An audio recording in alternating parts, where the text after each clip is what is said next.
Friends எல்லாருக்கும் வணக்கம். எல்லோரும் எப்படி இருக்கீங்க? நான் சூப்பராக இருக்கேன்.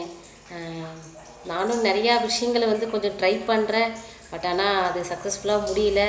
இருந்தாலும் நான் தொடர்ந்து முயற்சி பண்ணிக்கிட்டே இருப்பேன். கண்டிப்பாக நீங்கள் சப்போர்ட் பண்ணுங்கள். இது வரைக்கும் தொடர்ந்து சப்போர்ட் பண்ணுற என்னோடய நண்பர்கள் அனைவருக்கும் நான் நன்றி தெரிவிச்சுக்கிறேன். தொடர்ந்து எனக்கு உங்களுடைய ஆதரவை கொடுங்க.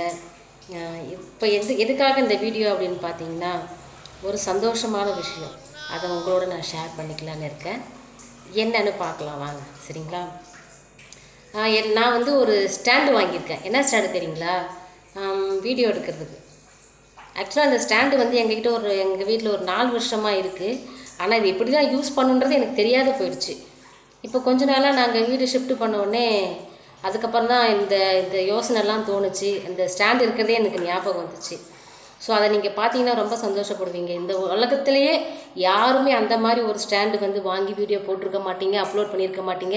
ஸோ அந்த மாதிரி ஒரு ஸ்டாண்டு எங்கள் வீட்டில் இருக்குது. ஸோ முடிஞ்சால் நீங்கள் கூட இந்த மாதிரி ட்ரை பண்ணலாம். என்ன மாதிரி கொஞ்சம் ரிச்சாக இருக்கிறவங்க இந்த மாதிரி ஸ்டாண்டு வாங்கி ட்ரை பண்ணலாம்.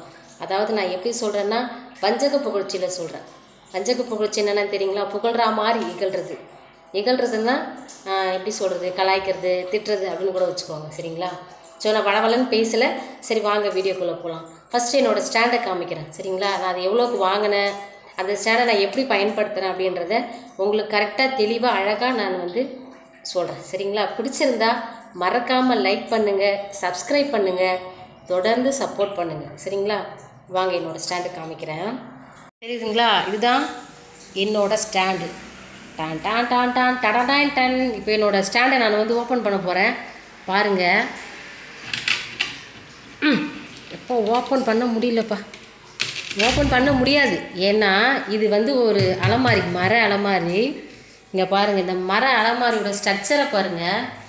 அடியிலெல்லாம் பேந்துடுச்சு, சுத்தமாக பேந்து போச்சு.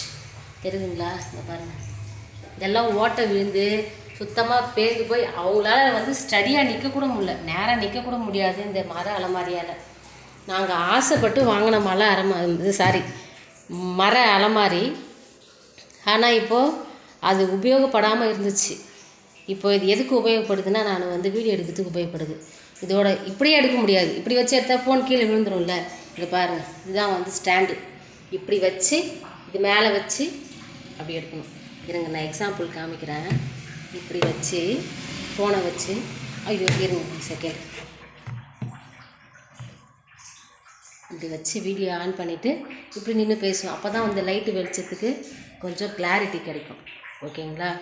ஸோ யார் யார் வீட்டிலலாம் இந்த மாதிரி ஸ்டாண்டு வச்சுருக்கீங்கன்னு சொல்லிவிட்டு மறக்காமல் கமெண்ட்டில் சொல்லுங்கள். ஆக்சுவலாக இந்த ஸ்டாண்டு உருவானதோட விதம் என்னன்னு பார்த்தீங்கன்னா, நல்லா தான் இருந்துச்சு இந்த அலமாரி. இந்த ஸ்டாண்ட், இந்த அலமாரி நல்லா தான் இருந்துச்சு. இது ஏன் அப்படி ஆச்சுன்னா, இதுக்கு ஒரு ஃப்ளாஷ்பேக் இருக்குது. என் பொண்ணு என்னோடய பொண்ணு பாத்ரூமில் குளிக்கிறது எனக்கு பிடிக்கலன்னு சொல்லிட்டு என்ன பண்ணிட்டாங்க, கார்னர் வீட்டில் திறந்து விட்டுட்டு வீட்டுக்குள்ளே ஸ்விம்மிங் பூல் குளிச்சுட்டு இருந்தாங்க பாருங்கள். அப்போ விபரீதம் தான் இல்லைங்க. நான் விளையாட்டுக்கு சொன்னேன், அவள் தெரியாமல் டேப்பை திறந்து விட்டுட்டா. நாங்கள் 2 days ஊருக்கு போயிட்டோம், அம்மா வீட்டுக்கு போயிட்டோம், க்ளோஸ் பண்ணிட்டு ஊருக்கு போயிட்டோம். அவரும் எங்கள் வீட்டுக்காரும் இல்லை, அவர் வெளியூர் ஸ்டே ஒர்க்குக்கு போயிட்டார். அப்போது பார்த்தா வீடு ஃபுல்லாக தெப்பக்குளம், தண்ணி ஃபுல்லாக நிற்கிது. இது மட்டும் இல்லைங்க, அங்கே ட்ரெஸ்ஸிங் டேபிள், இந்த அலமாரி, இந்த மர டேபிள் எல்லாம் மொத்தம் டேமேஜ், ஃபுல்லாக போயிடுச்சு. ஒன்றுமே இல்லை வீட்டில். நல்ல வேலை அந்த ஃப்ரிட்ஜு கொஞ்சம் ஸ்டாண்டு வச்சு நாங்கள் ஃப்ரிட்ஜை யூஸ் பண்ணதுனால எங்களுக்கு கரண்ட் பாஸ் ஆகாமல் அன்றைக்கி நாங்கள் தப்பித்தோம். திடீர்னு நைட்டு 10 மணிக்கு வீட்டுக்கு போகிறோம், மறுநாள் காலையில் ஸ்கூல் போகணும். டோரை ஓப்பன் பண்ணால் ஒரு தண்ணி வெள்ளை காடுங்க. அது கரண்ட்டு ஃப்ரிட்ஜிலேருந்து கரண்ட்டு பாஸ் ஆகி நாங்கள் கால் வச்சுருந்தா என்ன இருக்கும், அன்றைக்கே போய் சேர்ந்துட வேண்டியதான். பூன்னு சங்குது இருக்க வேண்டியதான் எங்களோட நிலைமை. ஆனால் கடவுள் எங்களை காப்பாற்றிருக்காரு சீரியஸாகவே. ஸோ இந்த மாதிரி நிறைய பொருள் டேமேஜ் ஆகிடுச்சு. எதுக்காகன்னா, நம்ம குழந்தைங்களுக்கு கொஞ்சம் அவேர்னஸ் கொடுக்கணும். இந்த டேபு ஏன்னா வீட்டுக்குள்ளே இருக்குது அந்த டேபு, அது வாஷிங் மிஷினுக்காக செட் பண்ணி வச்சுருந்தாங்க. எங்கள் வீட்டில் வாஷிங் மிஷின்லாம் கிடையாது, இன்னமும் கையால் தான் நாங்கள் துவைச்சிட்ருக்கோம். அது கார்ப்பரேஷன் தண்ணி எங்களுக்கு சமைக்கிறதுக்கு நாங்கள் அதில் தான் பிடிச்சிப்போம். அந்த மாதிரி பிடிக்கிற கேன் தான் அது, டேப் தான் அது. அதில் போய்ட்டு மேம் தண்ணி பிடிக்கிறேன்னு சொல்லிட்டு தெரியாமல் திறந்து விட்டு வந்துட்டாங்க. ஸோ இந்த மாதிரி பல சம்பவங்களால் எனக்கு ஸ்டாண்டு உருவாச்சு.